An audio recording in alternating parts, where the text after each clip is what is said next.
Hello students, welcome to online classes. बेटा 11th physics physical world and measurement में हमने जो लास्ट टॉपिक किए थे बेटा वो थे measurement of length, measurement of mass और आज हम स्टडी करेंगे मेजरमेंट ऑफ टाइम इंटरवल। जैसे कि बेटा आपने पढ़ा था कि मेजरमेंट ऑफ लेंथ में अगर हमें लेंथ स्मॉल मेजर करनी है तो उसके लिए हमारे पास मेथड अलग थे और मेजरिंग इंस्ट्रूमेंट अलग थे, और लेंथ अगर लार्ज यूज़ करनी है तो उसके लिए मेथड्स भी डिफरेंट थे और जो मेजरिंग इंस्ट्रूमेंट है वो भी अलग थे। सेम फॉर मास, मास के केस में भी हमने ऐसे ही पढ़ा था कि अगर हमें मास स्मॉल मास मेजर करना है तो जैसे कि एटम का मास, उसके लिए मास स्पेक्ट्रोस्कोप यूज़ करते हैं और यूनिट एएमयू यूज़ की थी। और मास अगर जर्नली जो अवेलेबल आइटम्स हैं जो जर्नली अवेलेबल्स आइटम है उनके लिए हमने यूज़ की थी केजी, और उसके लिए फिजिकल बैलेंस यूज़ किया था। और फिर बेटा हमने पढ़ा था कि अगर मास जो हेविली प्लैनेट्स हैं उनका कैसे मेजर करें। ऐसा ही आज के लेक्चर में भी होने वाला है, हमें जो कि मेजर करना है टाइम इंटरवल। तो टाइम अगर इंटरवल स्मॉल है तो उसे किस इंस्ट्रूमेंट या किस मेथड की हेल्प से मेजर करेंगे, और अगर टाइम काफ़ी लार्ज है तो उसके लिए कौन सा मेजरिंग इंस्ट्रूमेंट या मेथड हम यूज़ करने वाले हैं। तो जो बेटा आज का हमारा टॉपिक है ये काफ़ी इंटरेस्टिंग होने वाला है, और इसमें हम ये 7 मेथड्स हम स्टडी करेंगे कि यानी कि टाइम को हम कैसे कैसे मेजर कर सकते हैं। इनमें से कुछ मेथड्स ऐसे हैं जिनकी एक्यूरेसी कम है, यानी कि उनमें एरर आने के चांसेस ज़्यादा हैं, और कुछ मेथड ऐसे हैं जो एरर फ्री हैं। कुछ ऐसे मेथड्स हैं जिन्हें हम स्मॉल रेंज के लिए यूज़ कर सकते हैं टाइम के लिए, और कुछ मेथड्स ऐसे हैं जिन्हें हम लार्ज मेजरमेंट यानी कि समय अगर बहुत ज़्यादा मेजर करना है तो भी हम मेजर कर सकते हैं। तो बेटा पहले बात करते हैं समय है क्या, यानी कि टाइम इंटरवल है क्या। To measure any time interval we need a clock. जैसा कि आप जानते हैं समय की मेजरमेंट या किसी भी पल को या समय को मेजर करने के लिए हमें एक क्लॉक यानी कि घड़ी की जरूरत है, और वो जो क्लॉक है वो any phenomena that repeat itself can be serve as a clock, यानी कि जो फिनोमिना अपने आप को रिपीट कर रहा है उसे हम क्लॉक भी use as a clock use कर सकते हैं। जैसे कि बेटा आप इसमें एग्जांपल ले सकते हैं सन का। जैसे आप मॉर्निंग में देखते हैं सन जो है वो राइज होता है और बेटा फिर सन सेट्स कर जाता है। ऐसे ही ये काम 24 आवर्स में होता है, यानी कि एक दिन में दिन और रात होते हैं। ऐसे उसके 24 अगर हमने पार्ट किए तो पहले तो बेटा सन से हम समय मेजर कर सकते हैं। जैसे कि आप देखते हैं जनरली जो लेबर्स काम करते हैं बेटा वो डे टाइम में करती है, सुबह मॉर्निंग से और जैसे शाम 5 o'clock तक। जैसे ही जो सन है वो सूर्य है जो छिपने वाला है वहाँ तक उनका समय होता है, उस आवर में वो वर्क करते हैं। जैसे आपने शिफ्टिंग के बारे में पढ़ा होगा, 12 आवर की 2 शिफ्टिंग है। 3 शिफ्टिंग करेंगे तो बेटा आप 8 आवर्स की कर सकते हैं। 4 करेंगे तो बेटा उसके लिए आप उसे डिवाइड कर सकते हैं 6 में। तो ऐसे ही हम समय की मेजरमेंट कर सकते हैं। अब इसकी थोड़ी हिस्ट्री की बात कर ली जाए, यानी कि जब हमारे पास नंबर सिस्टम नहीं था और हम पढ़ना लिखना नहीं जानते तो उस समय में कैसे मेजरमेंट होती थी। बेटा उस समय में मेजरमेंट का एक जो मेन जो जरिया था बेटा वो था सन, यानी कि सन की पोजीशन से। जैसे कि सन जो है वो जब तक सुबह से लेके यानी कि जब सूर्य उदय होता है और जब वो सर पर आ जाएगा तब तक मैं काम करूँगा, यानी कि वो एक समय हो गया वो। यानी कि जब सर बिल्कुल सर के ऊपर सन है और जब तक वो छिप नहीं जाता दूसरा कोई सदस्य जो है फैमिली का वो काम करेगा। या हम किसी की ड्यूटी लगा दे, जब तक सूर्य अगले दिन तक नहीं निकलता तब तक आपको काम करना है। तो ऐसे ही हम समय की मेजरमेंट करते थे डे टाइम में। और रात के समय में क्या होता था, जैसे कि मून से करते थे। जैसे आप जानते हैं मून का जो शेप है वो चेंज होती है, और एक दिन ऐसा होता है मून बिल्कुल दिखाई नहीं देता, और एक दिन ऐसा होता है कि मून जो है फुल इंटेंसिटी से पूरी ब्राइटनेस के साथ दिखाई देता है, जिसे हम पूर्णिमा बोलते हैं। और जिस दिन दिखाई नहीं देता उसे अमावस्या बोलते हैं। और 15 दिन का डिफरेंस होता है बेटा, 15 दिन बाद पूर्णिमा, उसके अगले 15 दिन बाद अमावस्या। तो चांद से यानी कि मून से भी हम समय की मेजरमेंट कर सकते हैं बेटा। और बच्चों समय की मेजरमेंट में हम स्टार्स की भी हेल्प ले सकते हैं। तो ऐसे पहले जो फिजिसिस्ट थे जिन्होंने टाइम की मेजरमेंट, समय की मेजरमेंट के लिए बहुत सिंपल मेथड बताया वो थे इटालियन फिजिसिस्ट गैलीलियो। उनके अकॉर्डिंग जो मेथड्स थे उन्होंने यानी कि पेंडुलम जो लैंप था ना बेटा, किसी चर्च में एक लैंप था और वो लैंप ऐसे ऐसे रोटेट हो रहा था, वो लॉन्ग चेन से बंधा हुआ था। उसकी रोटेशन से उन्हें टाइम का आइडिया मिला। इसमें एक एग्जांपल और ले सकते हैं, जैसे कि कोई स्टूडेंट है वो एक रूम के अंदर जा रहा है और बाहर आ रहा है। ऐसा हमने देख लिया हमारी जो क्लॉक में है वो 1 सेकंड में ऐसा कर रहा है, और अगर वो 15 टाइम्स ऐसा करेगा तो इट मीन्स समय क्या होगा 15 सेकेंड। तो ऐसे आप टाइम का आइडिया लगा सकते हैं। तो बेटा टाइम की मेजरमेंट की अगर बात की जाए तो हम जो यूनिट यूज करते हैं समय के लिए, वैसे अगर मैं बताऊं इजिप्शियन ने जो आज से 4000 पहले जो इजिप्शियन थे उन्होंने जो टाइम है उसको 24 आवर्स में डिवाइड किया। कैसे डिवाइड किया बेटा, यानी कि 1 डे जो एक दिन है वो इक्वल टू होगा 24 आवर्स के। 24 ही क्यों लिया बेटा, क्योंकि 24 ऐसा नंबर है जो जनरली 2 3 4 5 6 7 8 इन नंबर से इजीली डिविजिबल है, यानी कि कैलकुलेट करना आसान होगा कि डे के अगर 2 पार्ट कर दिए जाए तो 12 आवर्स के होंगे। ऐसे ही 3 पार्ट कर सकते हैं 24 से डिवाइड करके 4 5 6।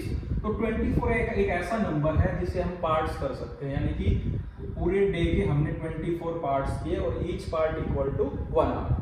और फिर ऐसे ही बेटा आपने जैसे 24 आवर्स में जैसे हम 1 आवर्स की बात करें तो 1 आवर्स इक्वल टू 60 मिनट का है and 1 minute equal to 60 second का। तो 60 भी इसलिए सजेस्ट किया गया कि 60 भी डिविजिबल है, इजीली इसके और पार्ट हो सकते हैं।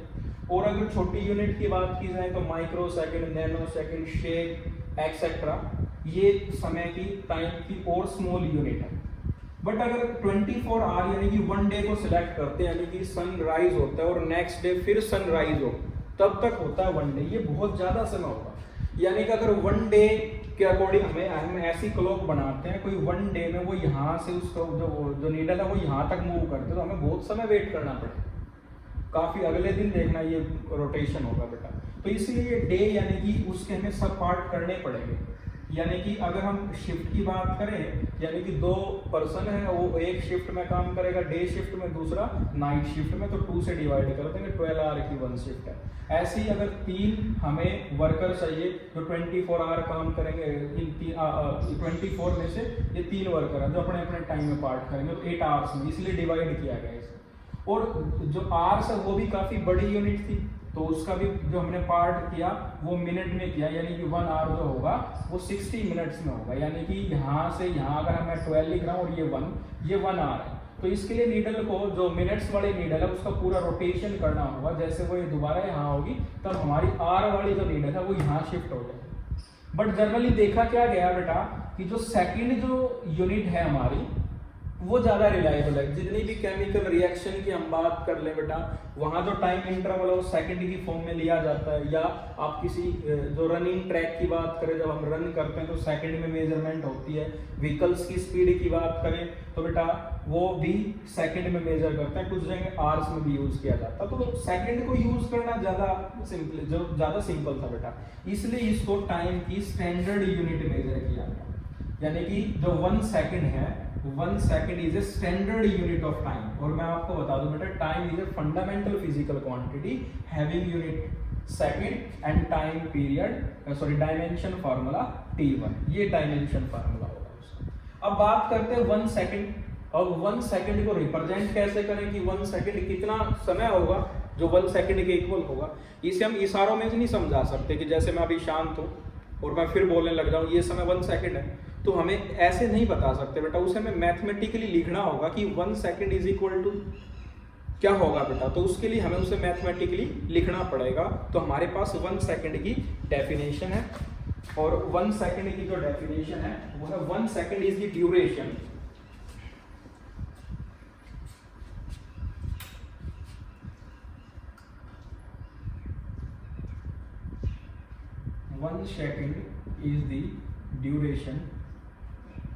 duration of 9,192,631,770 period of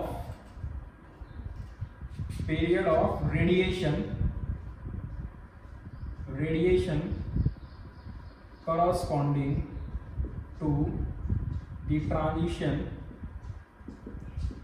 transition between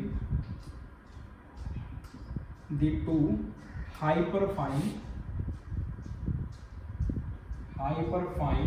levels of the ground state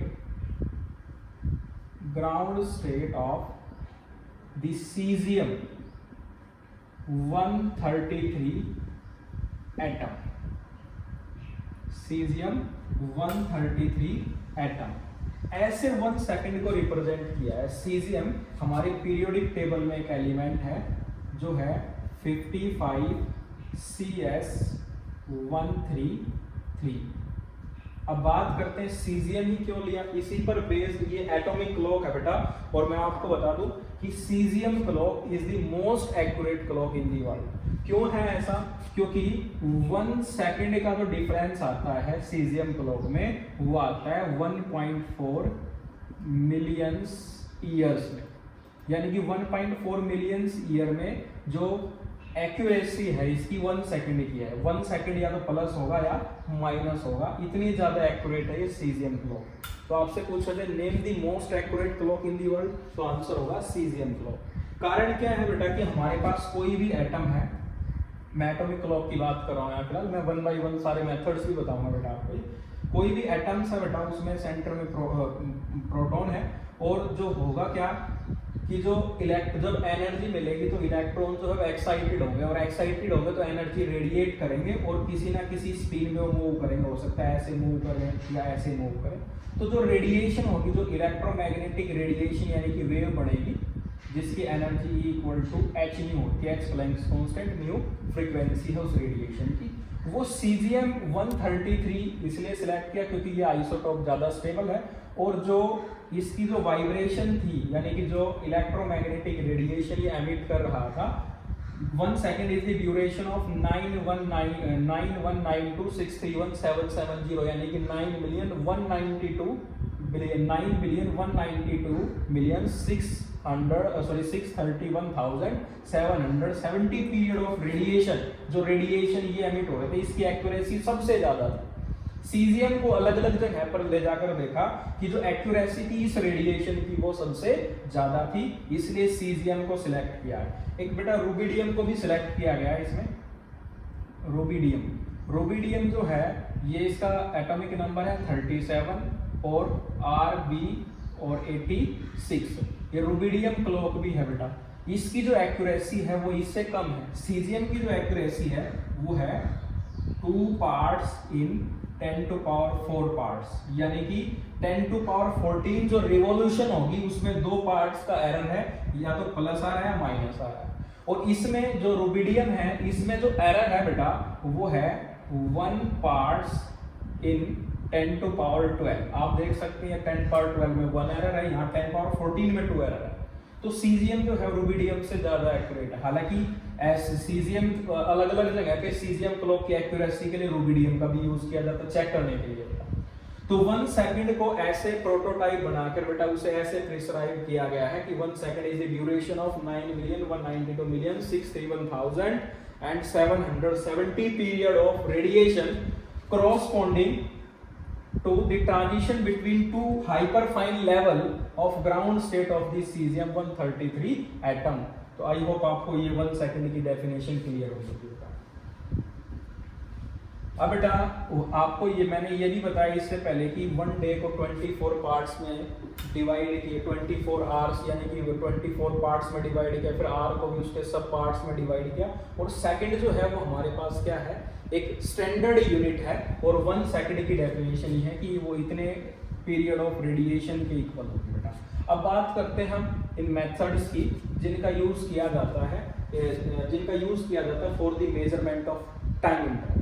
तो बेटा अगर हम फर्स्ट मेथड की बात करें तो फर्स्ट मेथड मैंने लिखा है इलेक्ट्रॉनिक मेथड। इलेक्ट्रॉनिक मेथड है क्या?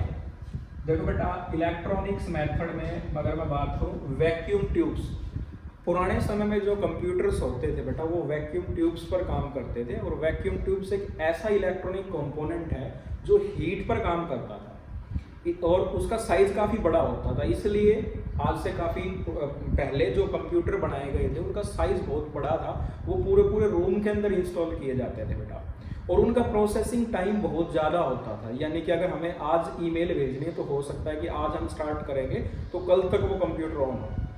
और अब कुछ स्टूडेंट सोच रहे होंगे सर उन्हें ऑफ ही ना करें, एक बार ऑन करके ऑन ही रखे होंगे, लेकिन बेटा क्या है वैक्यूम ट्यूब्स के साथ हीटिंग प्रॉब्लम थी, वो हीट होकर डैमेज हो सकती थी। इसलिए उस कंप्यूटर को यूज़ करके उसे बंद भी करना पड़ता था बेटा। तो कंप्यूटर का उस समय के जो कंप्यूटर होते थे जो वैक्यूम ट्यूब्स पर काम करते थे उनका जो साइज बड़ा था और प्रोसेसिंग टाइम कम था। तो वैक्यूम ट्यूब्स के बाद बनाए गए बेटा इलेक्ट्रॉनिक्स इंडस्ट्री में डायोड्स, जंक्शन डायोड भी जिन्हें हम बोलते हैं, ये हम 12th में डीपली पढ़ेंगे। तो जंक्शन डायोड ने क्या किया बेटा, साइज कम कर दिया कंप्यूटर का। आज आप देख सकते हैं लैपटॉप और मोबाइल फोन हमारे पॉकेट में भी आ जाते हैं। प्रोसेसिंग टाइम घट गया, यानी कि हम बहुत फास्ट किसी के पास ईमेल भेज सकते हैं। आज हम व्हाट्सअप, फेसबुक यूज़ कर रहे हैं तो बहुत फास्ट कर दिया बेटा इन जंक्शन डायोड्स ने, वैक्यूम ट्यूब्स के और जंक्शन डायोड। तो मैं आपको बता देता हूँ इसमें जो फर्स्ट मेथड है वो हमारे पास है electronic oscillator. Electronic oscillator, electronic oscillator की अगर बात की जाए तो बेटा vacuum tubes and junction transistor can be used for producing electromagnetic wave of high frequency। Electronic oscillator यानी कि वैक्यूम ट्यूब्स और जंक्शन डायोड। मैंने आपको बताया बेटा कोई भी क्लॉक है वो, अगर कोई भी जो फिनोमिना जो अपने आप को रिपीट कर रहा है तो वो उसे हम क्लॉक ले सकते हैं। तो ऑसिलेटर का काम क्या होता है, क्लॉक का काम होता है, ऑसिलेटर का काम है टू एंड फ्रो और बैक एंड फोर्थ मूव करना about a fixed mean position को। तो जैसे ये पेंडुलम है और ये ऐसे मूव कर रहा है तो इसको हम 1 रोटेशन ले सकते हैं और फिर जैसे दोबारा मूव करेगा 2 रोटेशन ले सकते हैं, तो उससे हम टाइम मेजर कर सकते हैं। अब ऐसे इलेक्ट्रॉनिक ऑसिलेटर है जो इलेक्ट्रिकल सर्किट पे काम करता है, तो उसमें वैक्यूम ट्यूब्स और junction transistor can be used for producing electromagnetic wave high frequency and this frequency या this the frequency of this electromagnetic wave can be used as a function of time। तो उसे हम as a function of time ले सकते हैं। तो जो यहाँ से इलेक्ट्रोमैग्नेटिक वेव बनेगी बेटा उसका भी यूज किया जा सकता है समय की मेजरमेंट के लिए। अब सेकंड हमारे पास है बेटा इलेक्ट्रिकल ऑसिलेटर। इलेक्ट्रिकल ऑसिलेटर,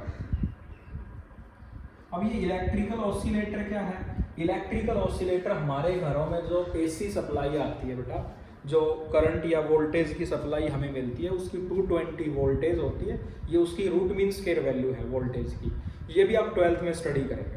और 50 हर्ट्ज की सप्लाई होती है एसी करंट की। और जो मोटर है यानी कि अगर वो 50 हर्ट्ज पे ही काम करे तो उसकी रोटेशन क्या होगी बेटा, 50 रोटेशन होगी 1 सेकेंड में। तो उस रोटेशन का भी जैसे अभी बात हुई कि जो रोटेशन अपने आप को रिपीट कर रहा है उसको भी हम एज अ टाइम का फंक्शन ले सकते हैं और समय उससे उसकी हेल्प से मेजर कर सकते हैं। तो बेटा इलेक्ट्रॉनिक ऑसिलेटर में भी ऐसा है। The main AC supply in our country has a frequency 50 hertz। The synchronous rotation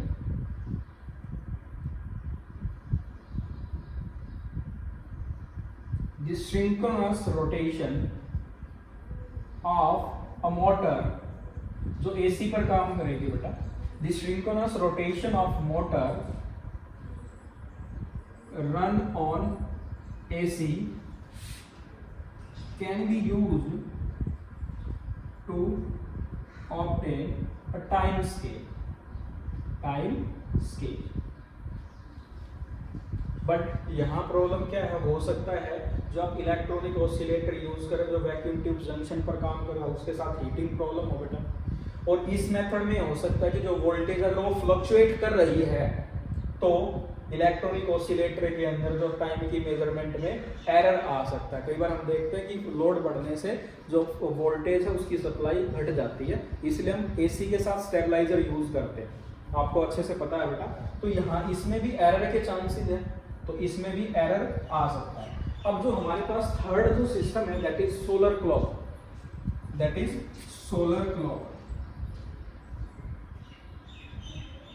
solar clock, ये बेटा बेसिकली सन पे यानी कि अर्थ का जो रोटेशन है सन के चारों तरफ, उसी प्रिंसिपल पर काम करती है।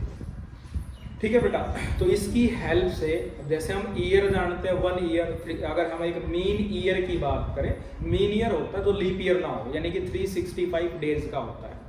और लूनार कैलेंडर आप जानते हैं वो मून पर काम करता है, मून का जो रोटेशन है वो 28 डेज टू 31, जिसे हम मंथ बोलते हैं, यानी कि मंथ जो बना है बेटा वो मून की रोटेशन से बना है अराउंड अर्थ।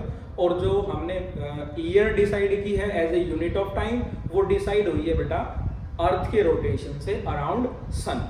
ठीक है, जिसे हम मीन ईयर बोलते हैं। अगर सिर्फ ईयर कहा जाए वो 365 या 366 डेज का होगा, और अगर हम मीन ईयर बोलते हैं दैट इज एग्जैक्टली 365 डेज। तो बेटा सोलर क्लॉक किस पर काम करते हैं बेटा? Solar clock was based on revolution of earth around sun. तो बेटा यहाँ भी रोटेशन है, और कोई भी रोटेशन है उसे हम एज ए क्लॉक ले सकते हैं, as a function of time ले सकते हैं। लेकिन इसके साथ भी प्रॉब्लम है बेटा, यानी कि होता क्या है कि आज तो ठीक है बेटा अर्थ का रोटेशन है, लेकिन क्या पता बेटा किसी अनबैलेंस फोर्स की वजह से जो है अर्थ जो है सन के नज़दीक भी है, सन से दूर भी है, तो इस अनबैलेंस की वजह से हो सकता है कि जो साइज है अर्थ का बढ़ जाए या सिकुड़ जाए, तो उसमें एरर आने के चांसेस है। तो इसे भी हम प्रिस्क्राइब्ड मेथड नहीं बोल सकते for the measurement of time. अगर हमें रफली मेजरमेंट करनी है, यानी कि एग्जैक्ट वैल्यू नहीं चाहिए, तो हम अर्थ की सन की पोजीशन से बता सकते हैं। सन जैसे लोकेशन हमारे बिल्कुल एग्जैक्टली सर के ऊपर है डे में, तो हम उसे बोलते हैं दोपहर, यानी कि आफ्टरनून हो गया बेटा। और शाम को हम जैसे अक्सर बोल देते हैं कि जैसे सन जो है वो सेट्स होने वाला, हम बोल सकते हैं कि समय शायद 6 o'clock होगा, 7 o'clock होगा। लेकिन ये कैलकुलेशन भी टाइम टू टाइम चेंज हो सकती है। फॉर एग्जांपल अगर हम बात करें, तो अगर हम सर्दियों की बात कर रहे हैं, बारिश के मौसम की बात करें, तो हमें कई बार ऐसा होता है कि सन दिखाई नहीं देता बेटा, तो हम कैसे मेजर कर सकते हैं उस टाइम पे? तो हमें एक एग्जैक्ट मेथड चाहिए, और एग्जैक्ट मेथड के साथ साथ मेजरिंग इंस्ट्रूमेंट भी स्ट्रॉन्ग होना चाहिए, और उसके अंदर जो एरर है, या in other word we can say the accuracy of that instrument must be higher. So solar method का भी बेटा या सोलर क्लॉक का भी हम यूज कर सकते हैं। डिफरेंट क्लॉक्स हमारे सामने। अब नेक्स्ट बात करते हैं बेटा क्वार्ट्ज क्रिस्टल क्लॉक। जैसे कि नाम से पता लग रहा है ये क्रिस्टल्स क्लॉक है बेटा, क्वार्ट्ज की क्रिस्टल की क्लॉक है जिस पर ये वर्क करती है। तो बेटा फोर्थ हम बात करेंगे, तो हमारा फोर्थ क्लॉक है that is quartz crystal clock. Quartz crystal clock shows piezoelectric effect। piezoelectric effect होता है क्या बेटा? इसमें 2 पेयर होते हैं क्रिस्टल के। तो when fluctuating pressure is applied across one pair of the faces of a crystal, an oscillating EMF होता है electromotive force, is developed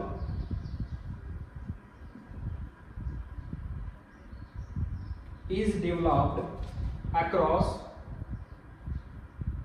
another pair of perpendicular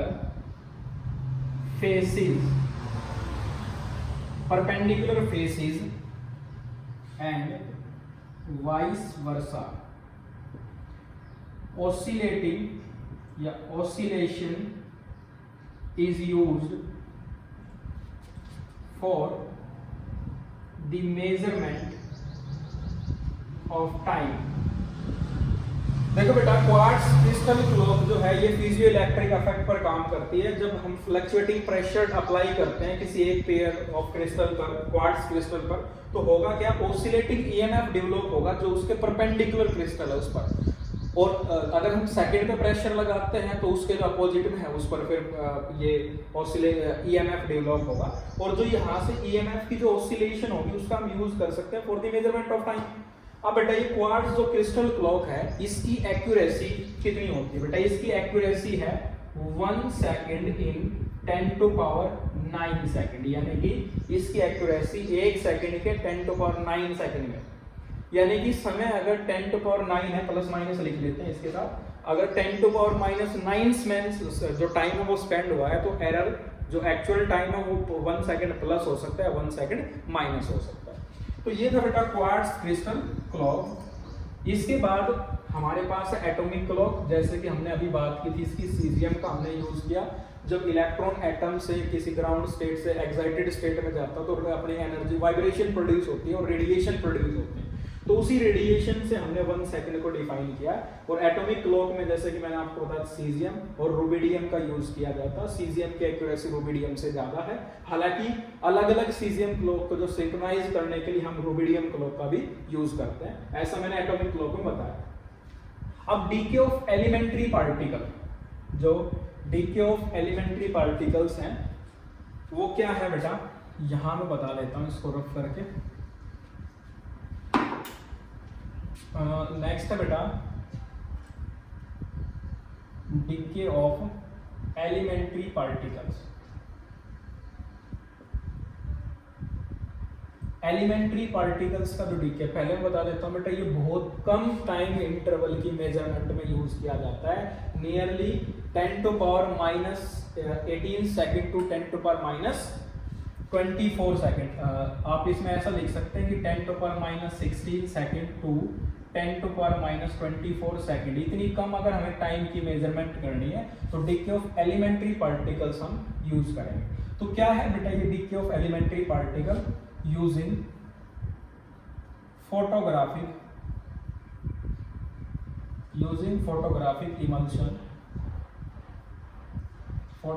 emulsion techniques has lead to measure